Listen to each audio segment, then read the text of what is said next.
Babe. Babe. Babe. Babe. I'm Lara. And I'm Ryan. And this is... Babe.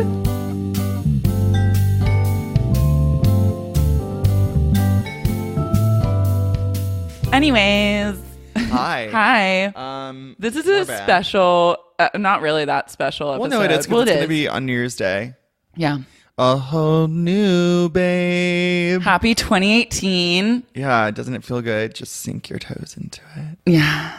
Doesn't it feel good? Marinate. No, it feels like shit. What if this year is another horrible year? It could be. It could very well be. Yeah. What if this year is like, it just gets worse? I feel like after 2015, like I thought like, oh my God, 2016 is where it's fucking at. And then 2016 and 2017 were literally hell. It's interesting how I've always wondered how people are going to look back at this time in America. Like, I mean, we'll probably be dead. I mean, we might all be dead. What? I mean, like when? Like 50 years from now? Yeah, because it's like the amount of trauma that we're experiencing as a culture, like every day with like, and it's not even just the president, it's climate change and hurricanes and like, and all this, and like literally like fires and everything's just sort of doomsday. Yeah, everything is very much like a falling apart. The relentless news cycle, like the being bombarded with terrible news after terrible news, it's like a deep psychic troll that I feel like we can't really understand like what is being done to us like psychologically until much later, until we all get on straight track. Like just going through the repeated trauma of a news cycle or like horrible things happening, like the shooting and like terrorist attacks and stuff. Like even, I'm not even like comparing that to like what the people that actually went through it, because obviously it's like two very different things, but it affects everyone who even has to hear about it, and to like live in a world where now that's just constantly happening over and over and over. And it seems like it's happening more than it used to. Well, yeah, it is. I think so. I think it is. And also like, the news cycle does not help because it just feels it's just like one crazy thing after another. You're being bombarded constantly. You don't even have time to process like any good news because there's 10 bad news like that. You know, it's like Roy Moore losing, yay, then the tax reform passing, no. I know, and then like net neutrality. You don't, yeah, and net neutrality like passed the day after Roy Moore, and it's like I would actually rather have like Can we get a weekend? Can we get a weekend of just like feeling good? No, it's like no, we got to get trolled immediately. I'm like, I would kind of rather just have had Roy Moore win if it means that net neutrality doesn't pass. Or doesn't repeal. Well, can't we? Yeah. Why does it have to be a give and take like that? I know. I just care about the internet. And net neutrality getting repealed freaks me the fuck out. No, it should. And if it doesn't freak you out, shut up. Yeah. Don't talk to me about it. If you're neutral about net neutrality, then you need to go walk into a raging river. Yeah. And let it take you down to a place where you care. Yes. Anyways, I'm like, politics. Politics with Ryan and Lara. We're like, we're pretty knowledgeable, but not that much. But at least we're talking about it. Yeah, exactly. That's good, right? So this episode is mostly just like a hello and like goodbye. Let's lull you. We're like, it's over. It's like, let's lull you into the new year, but let's also kind of reminisce on 2017 moments. I feel like I can't remember anything. Yeah. I honestly feel like my memory of this year is very Swiss cheese. You know, I was working for most of it. Yeah. I feel like that kind of... I'm like, how did that feel? It must have been nice. My God, stop.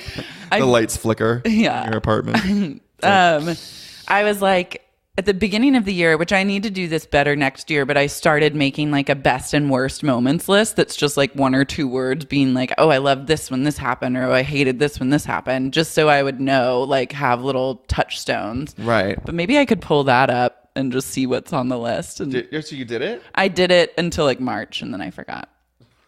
So basically for 2 months. So basically exactly how I do everything, which is I go really hard and then never finish it and then quit. But which is a goal for 2018 to have a follow through. To have follow through and be more consistent. Yes. Follow through is important. Yeah. I want to know what everyone's like I hate like New Year's resolution because it feels like those are made to break, but like I would like to know what your New Year's resolutions are.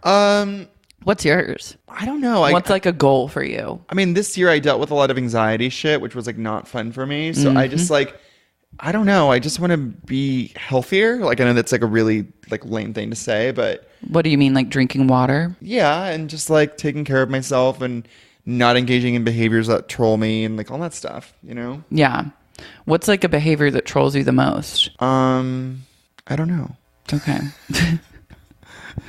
I've just been Cool. I've been bummed out the last few months, like in a way that I've never had before. It's like a low grade bummerness. Yeah. That I've never had. It's weird, and it's gotten better, but it's like weird that it's not completely shooken off because my moods are pretty consistent. They're like not like I get emotional about things, but I don't get really like depressed or anything like that. Yeah. But I feel like I've just been kind of low grade bummed lately. And Well, yeah. I mean, we're not like living in like a true live, laugh, love time. I feel like if you're not low grade bummed, you're probably just not paying attention. But Yeah. I mean, if you're literally like pulling a Taylor Swift and you're like, 2017 was the best year ever. Oh, yeah. I can't I know. thank you You're enough. like, it was a that's fucking what it was. ruled. It's like, and it's like, that if you're, album was just like, it revealed just how out of sync she was with the universe, because like literally she like thinks that we give a shit about how she's rebounded from all the drama. Like we fucking care. I'm like she's bitching about Kim and Kanye. We're like, what? Oh honey, like we moved on from that. We have to worry about healthcare now. Yeah. Like we don't give a shit. Like I'm that, like we really don't care that you're like, you like literally you like disappeared, you dealt with the haters and the drama and you're coming back faster. she's like, I'm a snake now. It's like, Yeah. shut the fuck up. Like we don't actually No care. one cares. We got bigger shit to fry. Yeah, bigger shit to fry. We do have shit to fry. Like, truly, go fuck yourself. Yeah. Go fuck yourself for that. Yeah. Go fuck yourself, Taylor. What? I have a Google, so I'm looking through my Google Drive trying to find my like goals or like moments of 2016. What's this? The kinds of people you find on Instagram. That's funny. Yeah, I was like, Who wrote that? I was gonna write it. You didn't. Then I didn't. This is a folder of everything that I was going to write. What? Really? That's a good article. You should write it. Well, maybe I will. So I had another article that was like, I saw someone die once, which I did. You did? Yeah, it was really I saw someone traumatic. die last week What do you mean? in front of Mojo. Got hit by a car. He died. What? Yeah. I didn't tell you that. No, you definitely did not tell me that you saw someone die. Yeah, in front of Mojo. They were crossing the street where Swingers is. They got hit by a car and then they died. On the street? Yes. What? I'm like, how do we share every element of our life and then you neglect to tell me that you saw someone pass away? Yeah, it was really sad because I was hit by a car and you lived. I lived, but I basically was really close to dying because it was going to 45 miles per hour, and if anything hits you at that speed, you're dead. But it clipped you. It clipped me. But it clipped your it arm. Clipped me. And so it just speaks to the damage it would have done because it clipped my elbow, which caused the oxygen supply to the muscles to get cut off, and for me to lose a significant amount of functioning in my left hand just from clipping my arm. Just from being like, ding, ding. So imagine if it hit me anywhere. Wait, I can't believe you saw someone die. Well, I mean, I was like writing and like it was. What? I mean, I'm obsessed with, literally we tell each other every single thing, and this is like a thing that just happened that you're like, anyways. well, I mean, it wasn't like I was writing and it like all of a sudden You're like, oh my God. I didn't see him get hit. Okay. Like I was like, and then all of a sudden everyone was like, and then he looked outside and he was like passed down the street and then an ambulance came yeah. and then he died and people were like, oh my God, he's dead. Well, like they couldn't revive him. I mean, they could have revived him in the ambulance, but they didn't. But did they put him in like a body bag? They just put him in because an I think they need to like call. I think there was like but they tried to revive him on like the street and it didn't work. Anyway. Wow. Yeah. Uplifting. Happy 2018. I know. Anyways. Wow. Yeah. Well, I saw someone die when I was 13. Ooh. I went to Washington to visit two of my cousins who are older than me, and we went to this like place that was like kind of a cliff around like the river where they lived, and it was a place where you like go during the day and you hang out by the river and like sun yourself, and like there's a big cliff that you can jump off of into the river if you're like feeling wild. So people would like go climb up on it and then jump like 50 feet and then go into the river. And that was like a daytime fun thing to do, which I was like, I shan't be partaking in this like cliff jump, but like live your truth. And this guy and his son, or like this guy and then like a young boy went up there. And the boy went and like jumped off and did like a flip or whatever and went in the river. And then the guy jumped off and then just went in the river and then never came up. Like the kid was okay? Yeah. The guy just jumped and then he was gone. And everyone was kind of waiting for him to like come up. And then like 30 seconds passed and it was like, he's not coming up. What was the kid doing? The kid was like starting to freak out. And then the guy's like girlfriend or wife or whoever was there with him was like started to scream. And then people like jumped in and tried to look for him and no one could find him. He was just gone. Wow. It was crazy. And then like the ambulance came and like scuba and like didn't. I'm like, do you love it or do you love it? Woo! No, that's a story to die for. Yeah. But yeah, and then the scuba team came and I guess he knocked the air out of his lungs when he hit the water and then the current got him and dragged him down 60 feet in the river and pinned him under a rock and that's where they found him. Oh, wow. It was really intense. Jesus Christ. I've always seen like in movies and in real life people jump off into I'm like, that seems dangerous. It's what I used for my college admissions essays. No, stop. Yeah. That's so Felicity when like Ben talks about like his dead brother and then it's revealed that he doesn't have a dead brother. Yeah, but I really did. I didn't lie. Yeah.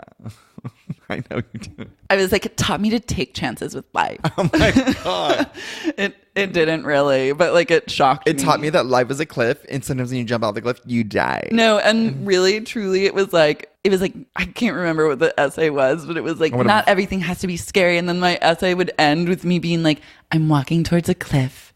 I jump off. The air feels good. Everything's going to be okay. Or something like that. Like I literally just like waved out in a way where I optimized. Well, I'm glad this man did not die in vain.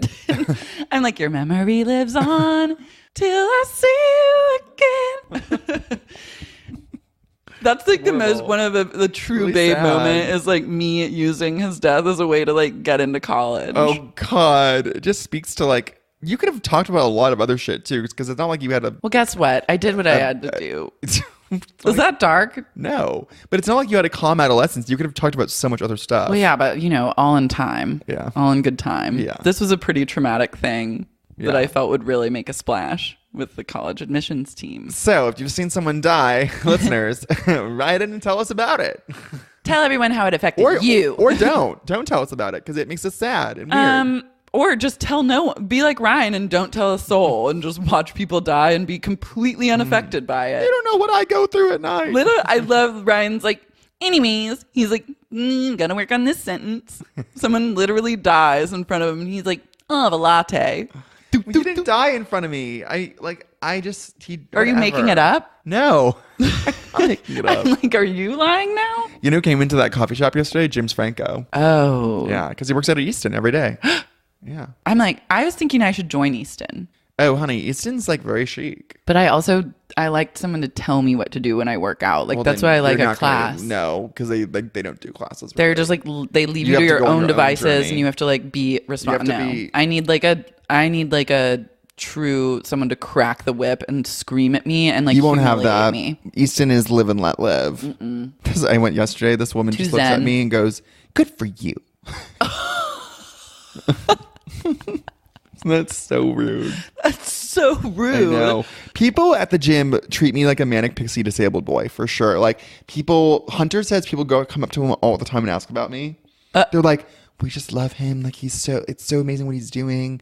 His gait is improving. Like it's what like the fuck? I know. It's like people get very like they're keeping tabs on you. They keep tabs and like everyone's invested in my journey because obviously like it's not every day that you see a guy like limping it's ass to the gym every day and like getting in shape and like working out a ton. Yeah, and I get it, like, but it's also like annoying to be their like inspirational story that they tell to their like second cousin over at Thanksgiving. Well, yeah, you're just a person. Yeah, I'm kind of like, honey, I'm just working out, like leave me alone. You know what I mean? Yeah, but like, yeah, like Hunter has people come up to him all the time apparently and ask about me. That's psychotic. I know, and everyone. Like at Mojo, people come up to me and talk to me all the time. You should actually get like a kickback because you're now like inspiring people at the gym. You deserve like some money for this. I know. And it's weird because like when I go to the gym, I'm just in my own zone. I don't want to talk to anyone. And like people will talk to me, and it's like really annoying. Or Mojo, they'll talk to me, and I'm just because I'll be writing, and I'll just be like, hey, and I'm just like, hi. Are they talking to you to tell you that a horrible accident happened and someone just died? No. I mean,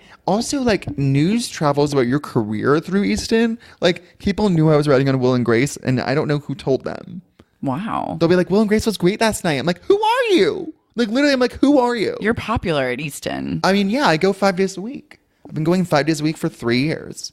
But it's like, there's a level of condescension that I don't, Maybe I'll go. I guess. I mean, I don't think you're going to like it. I'm like, everyone, he's fine, okay? Well, no, you just like, your brain metabolizes that in a way where like, I want people to talk about me at the gym. Like, I want to be the breakout star at the gym. I do. Like, you get like competitive. I'm trying to I'm like, Ryan's pretty popular. You go in a wheelchair and then all of a sudden you just like, take your stand, like you take your first step, and everyone's like cheering. Yeah, and you're like, you're not the only gimp in town. I need some gym self-esteem. But is it a real like gay gym where everyone? No, it's mixed. It's a good mix. It's mixed straight and gays. There's a lot of power gays. There's a lot of like chic. There's like the owner, the guy who started Management 360, which is my management company, is like goes there. Like a high up NBC exec goes there. Billy Eichner goes there. Should I is it I don't weird think you can say all these things. Can I not say these things? No. Okay. Anyway, a lot of people go there. Wow. Well, maybe I'll go there. I'm ready to make a splash. I guess. Cheap. Yeah, it's like cheap. $50 a month or 60. I know. I need to like figure out like a consistent fitness journey. Do you not work out anymore? No. What? I haven't worked out in months. Shut the fuck up, Lara. How am I supposed to work out? How are you not fat? I don't understand. You have not gained any weight. This happened to me last time I got on Prozac too, is that I just lost weight. Because Prozac... Oh, wow. Usually, like, you gain weight. No, not on Prozac. Last time I lost weight, and this time I lost weight. Nice. Also, it's like I'm probably losing some muscle tone from not working out. That's true. Don't you miss working out? Yeah, I miss it like every day. It sucks to not work out, but it also sucks to be so broke that you can't do anything. Yeah. So it's all tied in together of just sucking. I'm like, while you're living, laughing, loving with a $7 latte in your power gym and like people dying on the street in front and it being NBD, I'm literally like, God, I wish I could go to a gym where someone dies in front of me. Oh, God. Anyways, I can't find any of my moments from this year. Oh. What? Things that happened in 2016. Lara. What? New Year's Eve day. The rave where I told Jack. Don't. Oh. Kelly Ben Simone commenting on my Instagram. Oh, this was from 2016. Bowie weekend. Is Lara dating someone new? Wait, I have got to see this. No. Wait, holding hands with the Aussie at the bar. Lap dancing the Aussie at Romantian. Frangle Frank becoming BFF with Jack. Being called dumb bitch by a homeless guy. Carly's dinner party. Further future. Loft rave downtown. John Mayer. No. Being depressed in May.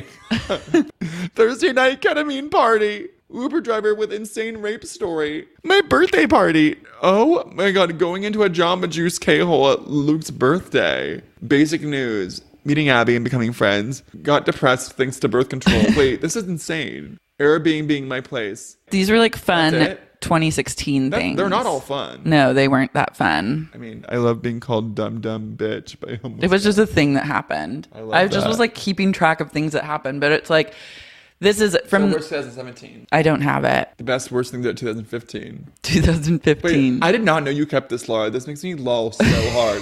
Moving into a new apartment, starting a storytelling show, telling the modeling story at Boo Hiss, having money, working at Mel, realizing I love anal sex, pegging blank, July 4th weekend, Grateful Dead, Jamie XX at the Echo, Fish, Fleetwood Mac, Palm Springs at the Parker, Please Welcome to the Stage, working out and losing a little weight, learning about chanting, Dave Matthews Band, meeting Maggie and signing her with her as my new manager, acting in my first film in LA, taking drum lessons, sleeping in a hammock in Ojai, going to work with Tyranny, becoming friends with Jack, getting to be better friends with Hud/Cornelia, getting to do another season of Pump Podcast, discovering Love Yoga. Yeah, I love that yoga studio. Do you go? No, not anymore. It was in Venice. I know. So I went when I worked in Venice. Oh, okay. Going to Australia with Jason, hanging out with Rufus Wainwright. This was like the best things. Sleeping with blank, breaking up with blank, the drunk bagel sex with blank, feeling tortured by my feelings for blank, being broke / worrying about money, having to borrow money from my dad, knowing that I'll later pay him back.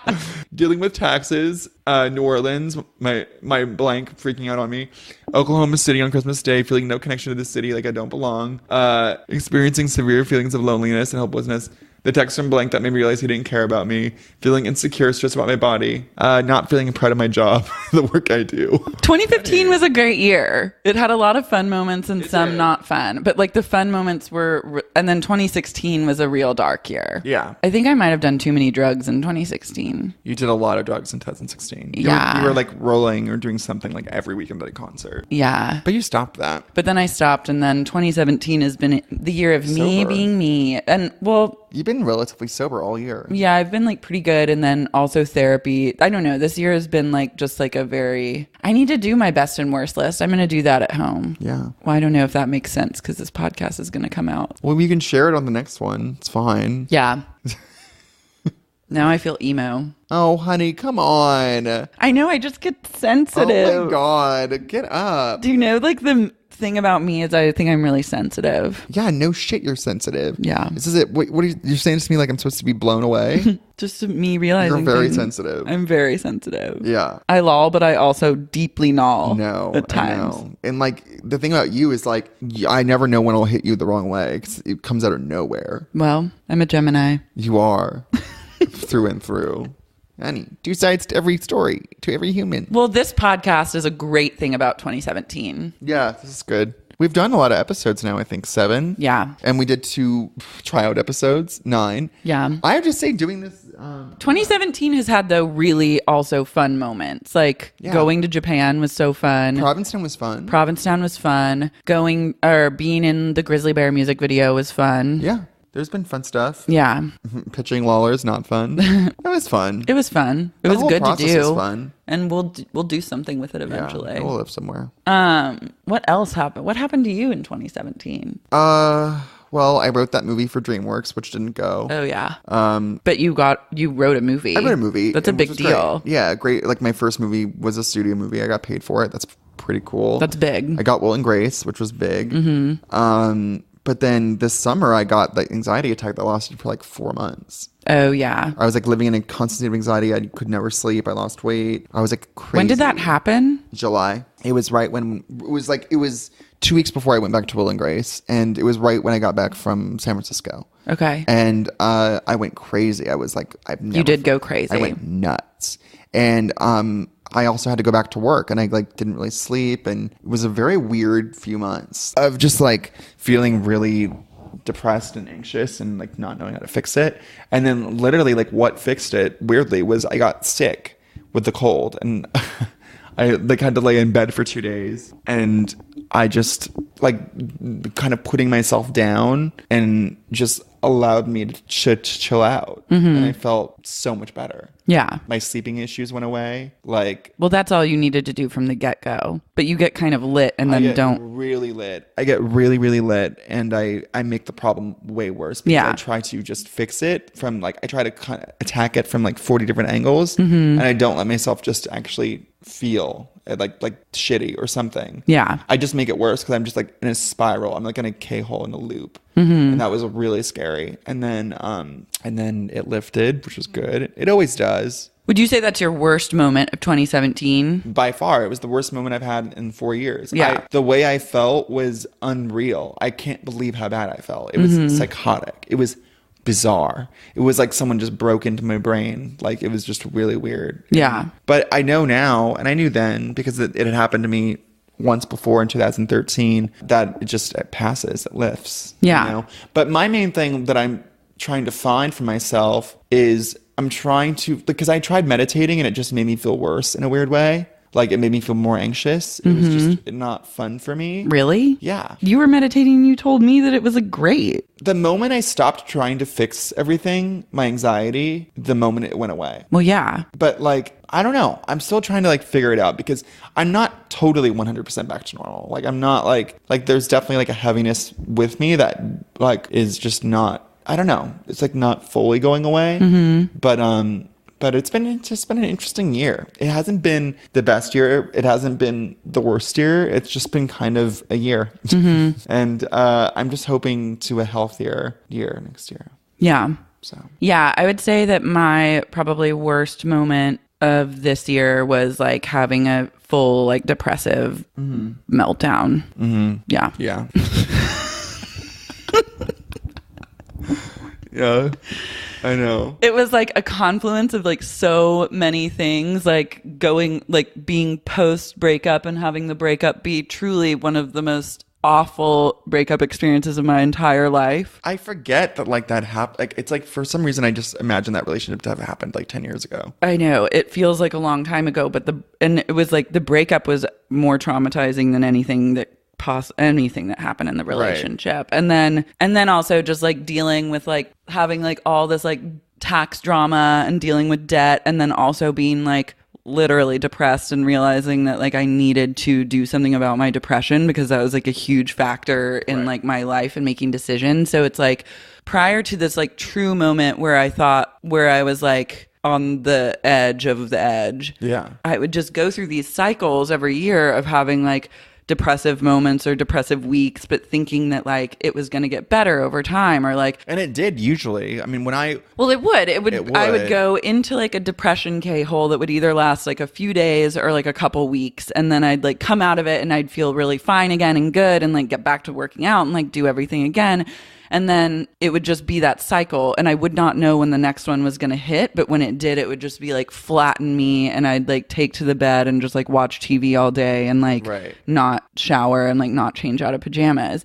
And so I just thought that like everyone deals with this, or that I'm like a fucking idiot, and I'd like, and that's my big problem is I'm just stupid, and that's why that happens. Or like it was a very like silent suffering thing where I would just feel really ashamed about it and like pretend, like even when we lived together, I would just pretend that wasn't happening when it was happening. Like you would go to work and I would just stay in bed all day, and then when I heard you coming home from work, I'd get up and I'd put clothes on and I'd be like, hey, what's up, like and be like, well, I'm off to so and so, or like and like pretend that I was actually like, and I would do that with my roommate before you too. Oh wow, see, I did not know that. Yeah, and it had been happening for so long, and like the thing is it just got worse and worse. Like the depression episodes happened closer and closer together and became... And then they just didn't lift at a certain point. And became darker and darker, that got to a point where I was like having like suicidal ideations of being like, well, the only way to get out of my problems would probably be to kill myself. And like that's like what I started to think. And it wasn't like I'm going to take action on that, but it truly seemed like I was like, well, there's always this option too. And like the moment that you start being like, that's a definite option that I might explore, but like TBD, but it's on the table, is like the moment when you need to realize like that's not normal. Like that's not normal. And for me, I just thought for forever like that was normal. Yeah. And so this year, like I got to the brink of being like truly so in like the darkest place I've ever been in my life, where it was like I was like disassociating from reality, like just feeling like I was untethered to the world at large and like couldn't interact with people. Like I've never been in that dark of a place before, like not able to stop crying and just like totally like this is the end. And then that conversation that you and I had where you like called me because I was like staying at our friend Ed's house, and you called me and you told me to read that like Rob Delaney article that like really helped me. Which Rob Delaney article? It was the one he wrote on his Tumblr that was just like talking about his battle with depression and like getting on medication, because that was a huge thing for me, where I realized like I just wanted to be able to take care of shit myself. And like I set out in 2017 to do that. Like I was like, I'm going to go to therapy. I'm going to work out all the time. I'm going to eat really healthy. I'm not going to drink. And like you did all those things. And I did all those things, and it still happened. That's what I told you. I was like, Laura, you're doing everything you can from yours. Like you're keeping your side of the street clean, and it's still not enough. That means you need medication. Yeah. And it was just like that. I really didn't. And I feel like I just associated deep down, like if I have to medicate, that means there's something really wrong with me, or that means that I'm weak, or that I can't do it on my own, and that like I'm not like smart enough to like figure out this depression. Right. And then I kind of read his Tumblr thing, and I was like, oh my God, like this is exactly what I'm going through. And it just said like the biggest like kind of aha moment was to realize that like him being like, it's not normal to think about like suicide as a way out or to be that deeply, darkly sad is not normal. No. That's not like just a normal state of mind for people. Yeah. And for me, it had become like extremely normalized and like to the point where I was like, well, this is just like what my life is now. Like, this is what I'm going to have to deal with like every so often. And it's like, thankfully, I've like managed to start to fix that, and then it's just like a process of, you know, finding the right medication and then making everything work in a perfect balance. Are you going on a different? Well, you're going on a different one, right? You're on Prozac, but you're going on something else. Well, yeah, I might switch to Zoloft because Prozac was hard. Well, when I upped my dosage, it was hard. Like, I was having a lot of sleep issues. Like, I couldn't fall asleep at night, and then or I'd wake up really early in the morning and like not be able to get back to sleep. But now that I've been on it for a while, it's evened out, and I don't really have that. So I'm like, I don't know if I really want to switch. Like, I get scared of like switching because I just don't want to experience any like bad side effects or whatever. I just get nervous about that because I've really never been. The only other time I've been medicated was when I was a teenager, and so I don't know. Like, I just get nervous. When I had my anxiety attack, I immediately went to a psychiatrist who like immediately gave me antidepressants. So it's like, here, take these. I'm like, but I've never been depressed really. And she's like, well, just take it. She wasn't like that. She was nice, but you didn't take it though, did you? No, I didn't take it because I just knew that. Well, because she did say, she was like, because it had happened to me 4 years earlier. I had the same kind of episode. She was like, you know, this might just be something that happens every few years for you. And, you know, like, you don't need to necessarily treat it with antidepressants if you don't want to. So I was like, I just would rather ride the wave and just, you know, but the wave lasted longer than I thought it would. Yeah. I thought the wave would end, but it took 4 months, I think 3 months. Yeah, it's crazy. Well, it's just a choice of how you decide to deal with it. But yeah. And then now having that like bottom taken away where it's like, I don't know, it just has changed. It's changed a lot of things for me, just as far as like, I don't feel this like, I think I was always aware of like this abyss that I could maybe slip into, or just that's always there, that's like ready to just like totally take me, like fold me up and like take me to like the sunken place basically. And now I feel like we poured like a little bit of cement over that, or at least put like a thing of plywood. It's feeling like relatively stable. Not had the lows that you had since being on antidepressants. I've not seen you have the lows that you've had. No, but it's also like they don't cure everything. And I think part of me was like, oh my God, I'm just going to go on this and then it's fine. And then I'm like now letting kind of other things slide. So it's just figuring out how to take care of yourself and how to like, I think that's the thing, be there for yourself. Yeah, that's how I'm kind of trying to figure out too. Yeah. It's always a journey. It's a journey. What else? I feel like you're about to go to sleep. I'm sorry. I'm not going to sleep. Okay. I'm just laying down. I am. But what time is it? Because I have to go. Well, I guess let's wrap it up on that note. All right. You write us in and tell us how many times you babed out this year and what your hopes are last year for a baby or a babeless 2018. Or 2018. Yeah. I forget what year it is. Well, it's 2018 now. So we want to hear from you about like what you're like, how you're going to go from turning a babe situation into a babe situation. You can find us on babepodcast.com, and you can write us babepodcast@gmail.com, and leave us a rating in iTunes. Reviews. Leave us reviews. Ryan reads all of them. He's obsessed. I love them. He seeks your validation desperately, 24/7. It's his black tar heroin. Yeah. And here's to a great babe year, or more year of hell. We'll never know. Well, we will, just not yet. All right. Bye. Bye.